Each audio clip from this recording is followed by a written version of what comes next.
So mutual friend, Kevin Penry, said this statement, because I went to him, I was talking to him, I was like, Kevin, I don't know what to do. I need certainty. Again, I'm an ESTJ, Enneagram 8, God bless us all, those, who struggle with it. But I mean, life is just so much clearer when things are certain, when I know what to do, when I know what the next step is. And he said, Alan, uncertainty is a gift. I was not really happy with that answer because I needed clarity. I thought leaders were supposed to bring clarity. If there's an uncertain moment or a moment where people don't know what to do, as a leader, we step into that and lead with courage and boldness. And this gift of uncertainty thing just does not fit into that definition of understanding of leadership. So what's your take on this? That look means say something, man. We won't look at each other. I will make two comments on it and then let Nance correct them. Add to them. Oldest child had applied to college, was trying to figure out where to go. She was like born 40 years old, the most mature person in the family. But we were talking about it, and she was really anxious and upset. What if I don't get into the school I really want to get into? And I realized in that moment, if I could wave a wand so that you knew for sure where you're going, I would not do it. Because if you are able to live with poise and empathy for other people in the midst of being uncertain about what you want, you will grow way more than if you had the luxury of certainty. And I realized then, there is a gift of uncertainty or a strategic use of uncertainty in the formation of character. People will grow more in uncertainty than they will when they have certainty. It was very helpful for me because I'll often feel uncertain about stuff in faith that I wish I had certainty about. When I die, do I know for sure there's going to be heaven? It's all going to look like this? Like sometimes I'll have more, sometimes I'll have less. And realizing there's a real good reason why God doesn't give us all a greater amount of certainty about things like spiritual reality or heaven afterwards, and it has to do with the nature of growth. Second observation, a woman named Eleanor Stump wrote this book, Wandering in Darkness, which has been very helpful for me. And she points out in the story of Abraham, initially God just says, I'll make you a great nation and you will be a patriarch. Doesn't give many details. So Abraham ends up having a plan B, takes Lot along with him, and then plan C, he makes Eleazar his servant, and then plan D, he has a child by Hagar. And then even after Isaac is finally born, when Isaac and his wife don't have any kids for 20 years, Abraham has another 5 children. It's not talked about very much. And it takes 25 years, and God says, nope, it's not going to be Lot. Nope, it's not going to be your servant. It will be your own descendant. And then after Hagar, nope, Sarah's going to be the mom. And so Eleanor says, why didn't God just initially tell Abraham, it's going to take 24 years. It's going to be you, biologically. It's going to be your wife, Sarah. And she says it's because God knew that Abraham would grow more if he had to learn as things went along, had uncertainty, made mistakes, discovered God was patient with him. God was the kind of person that still cared with him. He would learn much more through that than if he would have been given an unambiguous instruction in the beginning. She uses this fancy word that you guys will make fun of me for, disambiguation. The story of Abraham is a story where God is taking away ambiguity. Nance and I have a friend, he's an engineer, and he used to love this saying, ambiguity is not your friend. I profoundly disagree. I think ambiguity is indispensable to character formation, and that's probably particularly true for leaders. And leaders have to learn in the midst of ambiguity, not by forcing artificial certainty, but by acknowledging, embracing, and leaning into the reality of ambiguity. Really well said. I will tell people often when they want certainty, get a cat. That's what you need in your life. Then a cat will provide that for you. But most of the rest of your life, as soon as you get certainty around one thing, there's something else. So it's like whack-a-mole. You can't, it's a precarious truce to have certainty in everything, and then you're just waiting for the uncertainty to pop up again. So the sooner we get used to it, the better. Yeah. The growth that happens. How do I bring curiosity Yep. to uncertainty? And then how do I build a community, a team that says, well, I don't know, what do you think we should do? I'm not really sure, what do you think we should do? And sit in the wisdom of the group to say, how will we move forward in uncertainty? Also to feel the pain of uncertainty, to just name it on the team. This is really hard. The uncertainty is getting bigger than we are comfortable with. Yeah. Let's just acknowledge that. So you've mentioned this, and feel free to share as much as you want to share. In the midst of uncertainty, our view of God is important. Yeah. And I think you said something like, man, if someone treated me like how I felt God was treating me, can you talk a little bit about... There are times when I think if somebody treated me the way I perceive God is treating me, I would call them a toxic person and I would put boundaries around it. That's at odds with the message that God is good and that He's with me. Yeah. So one of those needs to win, and I have to fight my way from here to here multiple times a day. Yeah. Many, many times. And even when I get here, I'm like, am I sure this is true? I tell God all the time, if you want to know the reason we don't follow you the way we should, is the way you say you love us, we're not buying it. I don't care how good your parents were. I don't care how good your life is. If this is really love of another kind, it's really hard to absorb. So that's part of the journey of, do we believe that God is with us? Do we believe that God is good? And what does that bring to uncertainty?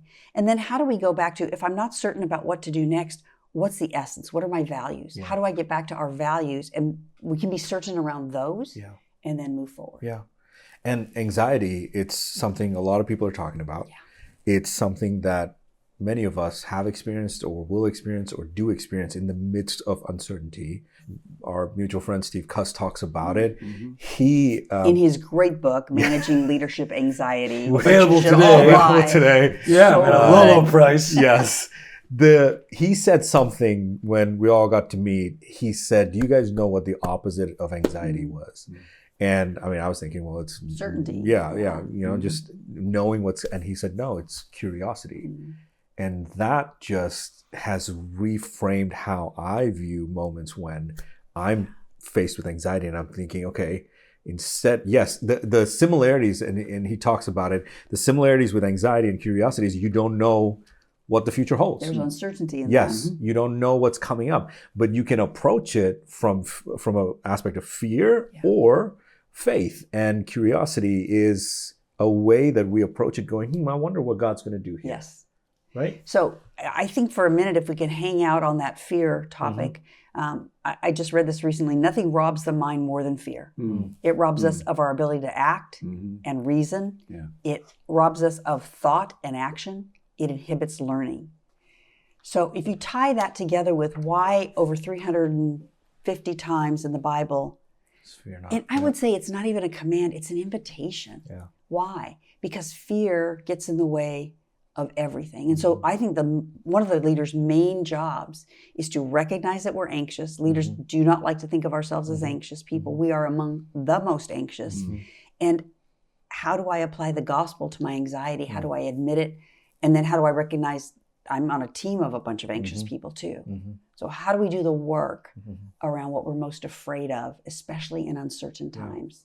I was thinking about that connection of anxiety and curiosity.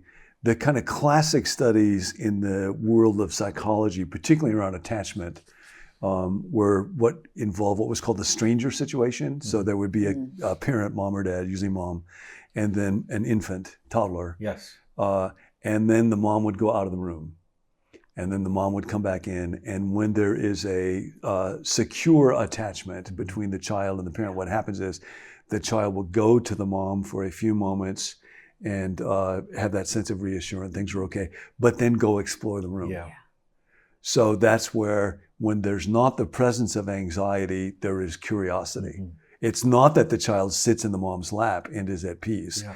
If we are at peace and we're not living in fear, we have a bent towards curiosity. I think that's a reflection of exercise dominion. good. Yeah. Go out into the world Yeah. and study the fish and the oceans and the creatures. And so you see there that sense that when there is a secure attachment, it expresses itself not with passive peace, but with explorational curiosity. And wouldn't it be fascinating to talk about spiritual practices, not disciplines or habits, to talk about spiritual practices under the banner of building an attachment to God?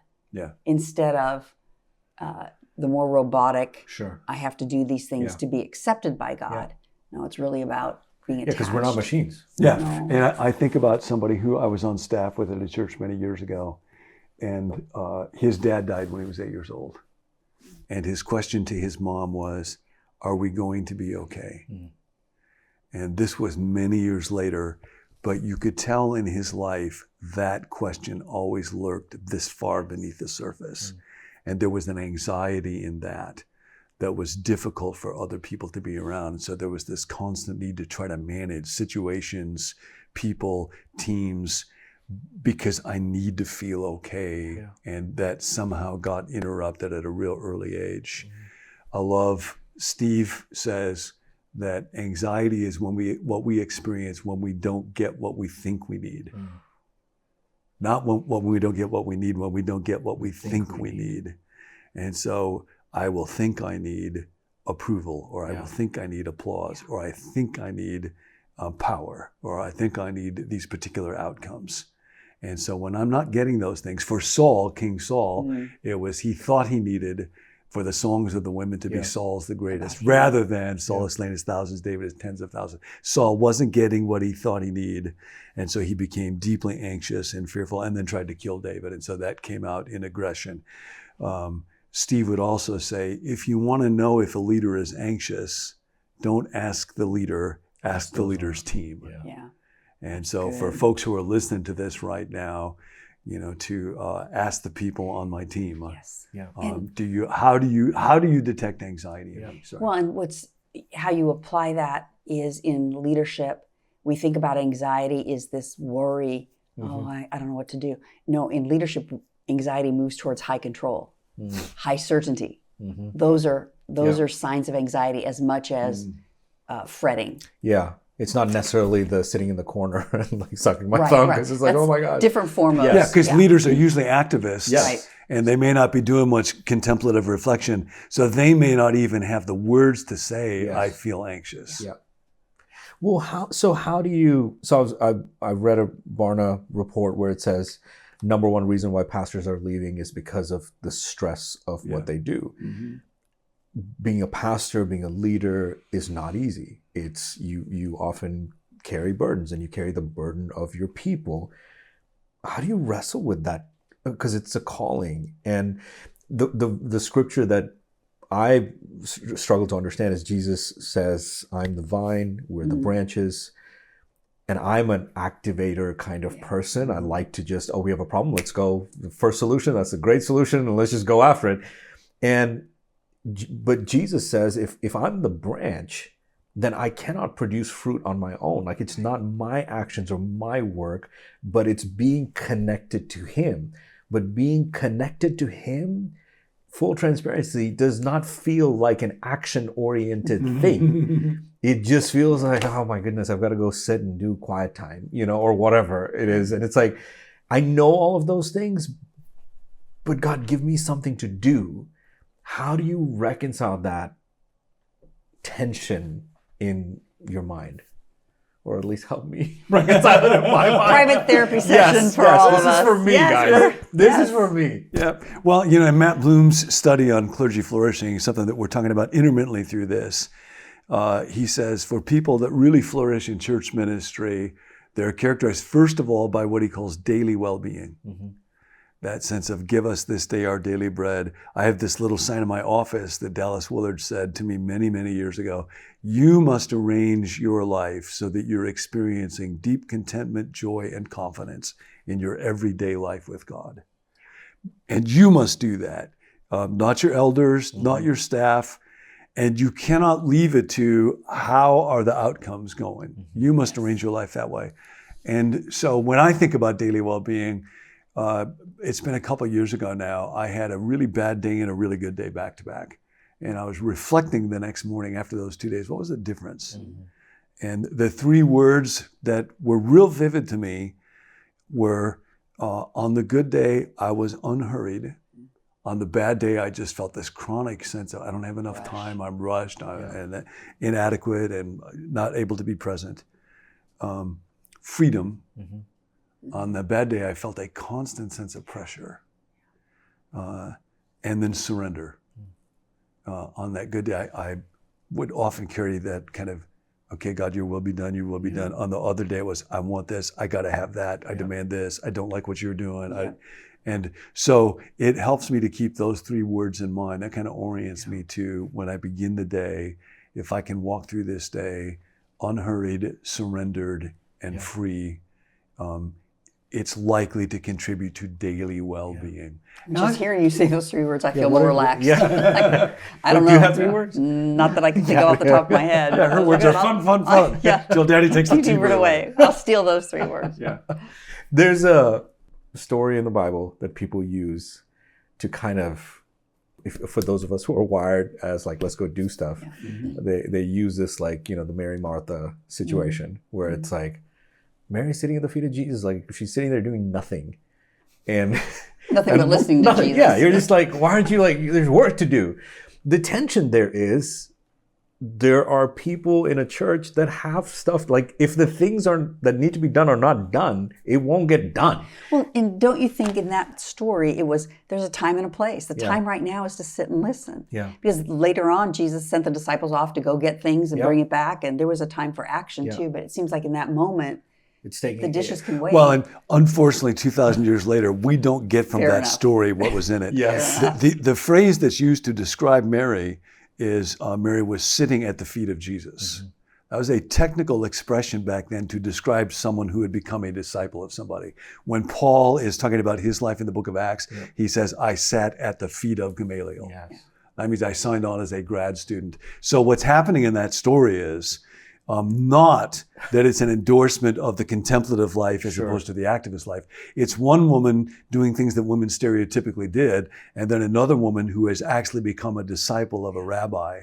Folks who write about this stuff say there was no record of a rabbi before Jesus having women disciples. So the language then in the first century would have been real clear to anybody. Mary has chosen to become a disciple. And so in that moment, it involved learning. But in another moment, it would certainly involve serving in any number of ways and going out to preach and so on. So I think it's one of those things that 2,000 years later, we learn. That's good. We don't see what would have grabbed anybody in the first century in the text. Last question, I think. We are certain that we will have uncertainty. So how do we, in the image of Christ, how Jesus led, how do we lead like he led? And how do we lead ourselves in that moment? What should we be doing? What's a practical question we can ask ourselves to counter that? Well, I'll do one quick, but I'll be really eager to hear you on this because I think you lead. And you guys are so different. Like that's the best part. It's like it's not like the Bible doesn't say, or God's not saying you have to lead one particular way. No. He made us uniquely to reflect him. Lots of different ways to lead. Yes. And so... and because I'm more on the contemplative side, my thoughts will tend to come out in that way. So my first thought is, be willing to sit alone quietly in the anxiety. And I think most of us just push it away. And that's a form of blindness. And one writer talks about negative emotions, and anxiety is probably the chief, like this little dog that just bugs the snot out of you and is whiny and snivelly, and you keep wanting it to go away, and you shoo it away, and you push it away, and you try ignoring it, and of course it just follows you around. And that instead, if you just actually stop one day and embrace the dog and notice give it a name, and pet it, give it a name. My friend Rick has a client, and she actually named her anxiety Wilma.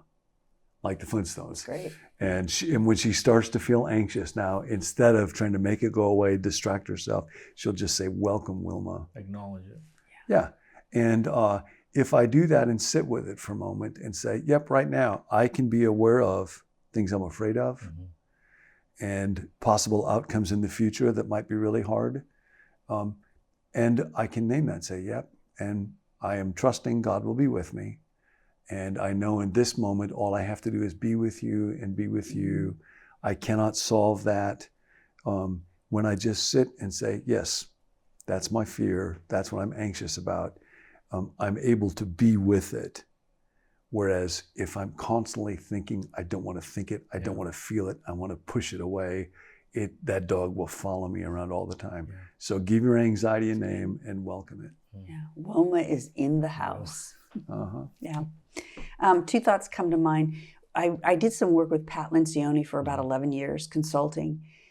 And when we would do offsites around building organizations that were healthy and strategic, we would talk a lot about overworking. And a lot of times when I would sit down with a leader of the team or the CEO and we would talk about their schedules, the discussion would often lead to, "I'll bet 25% of the hours you work are anxiety driven." That it's if I just put in another hour on this, it'll make a difference. Yep. And sometimes yes, but a lot of times it's just a medication for anxiety, overwork is. And as soon as I ask them that question, I have to ask myself that question.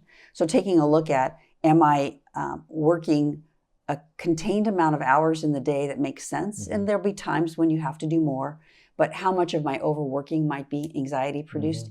And then for me, a lot of it comes back to nature. Yeah. When I am out in nature, there is an irrefutable reminder that things have been going on for eons before me and will be going on eons after me that are beautiful and wonderful, and I had nothing to do with them. Just nothing. And then the study that came out around burnout that said the number one predictor of the avoidance of burnout is, do you have a hobby that you practice on a regular basis, a weekly basis, and when you do, you lose track of time.